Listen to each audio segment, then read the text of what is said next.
installation natin dito sa QC. Ito yung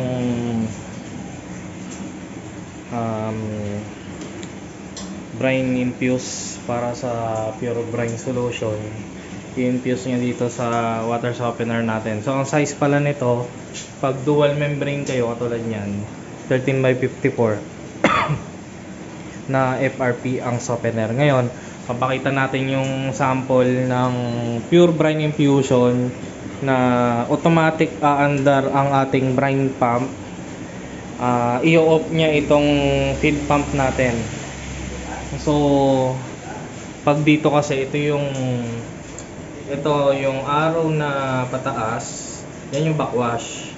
Yung arrow naman na pataas ulit, ito pala. Ito, yung arrow na pataas, ito yung regen or regeneration, pag-aasin tinatawag. Ito naman yung brine refill, pag umilaw yan, brine refill. Ito yung pass rinse. So ngayon, tetestingin natin na during regen, paandarin natin itong brine pump natin na hihigop doon sa ating brine tank. So 100 to 120 liters ang brine tank nyo kung ang FRP softener nyo is 13x54. Kung 13x54 at mas lower ang liters ng inyong brine tank, for example is 60 liters, hindi siya uubra. So kailangan pag nag-upgrade kayo ng water softener nyo, lakihan nyo rin yung liters ng brine tank nyo. So normally sa mga water station owner, mga conventional na water station setup, ang linalagay na asin dito is pag ganito 10 kg.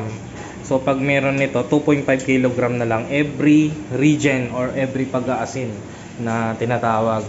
So sasampulan natin guys, yung manual backwash natin siya. Ganito pala pag manual backwash siya. Unlock nyo muna, then pindutin nyo to. Yan, ikot na yan. So ito yung backwash nya. Ayan. Ito yung raw water and concentrated water. Ayan. So dapat ang backwash line nakadrop sa lababo para monitored nyo. So skip natin tong backwash. I-regen na natin to see the truth. Ito yung brine pump lumikot. Dapat during regen, pag nakatapat siya sa regen, umikot pa yung kanyang digital head. So during regen yan, ito na yung pinaandar nya. Naka-automated na ang ating control panel. Pasilip natin ang ating control panel.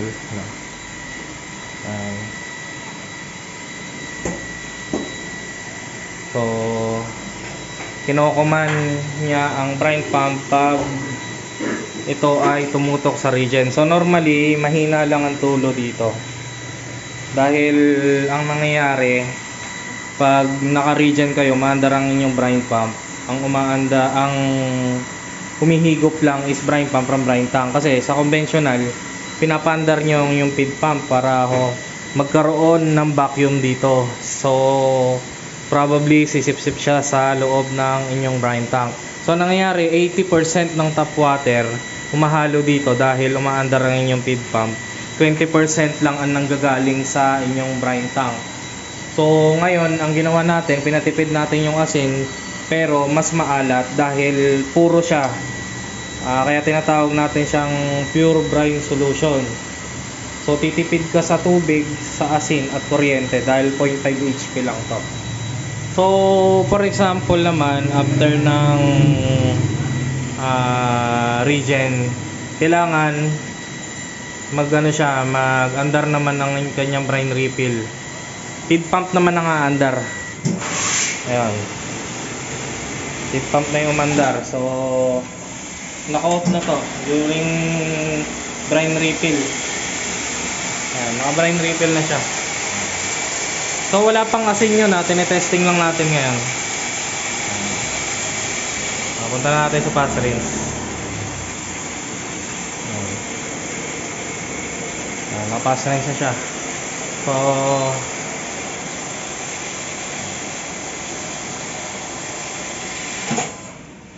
naka-service. So paanda rin natin yung RO. Ito yung RO. On natin ang kanyang RO pump. Carl, kunin mo ulit yung TDS niya.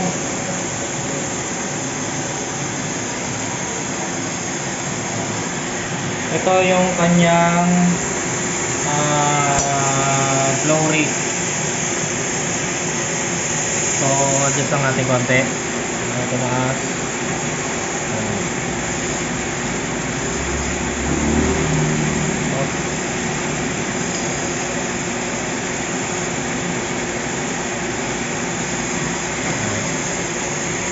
So 2.5 gallons per minute ang kanyang reject. Ang kanyang product flow is agad. So testingin natin yung TDS nya dito sa sampling valve. Sige, kuha ka card. Tapon mo muna yan. Nabula pa eh. Sige, tapon mo. So guys, kakaandar pa lang ng machine. Ngayon pa lang namin tetestingin. Ayun, ang TDS is 1. Then testingin mo tong raw water nila kung ilan. Tapon muna.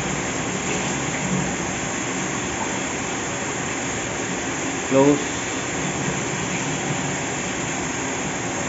Ilan? 67 ang kanilang TDS ng raw water. Ayun lang guys.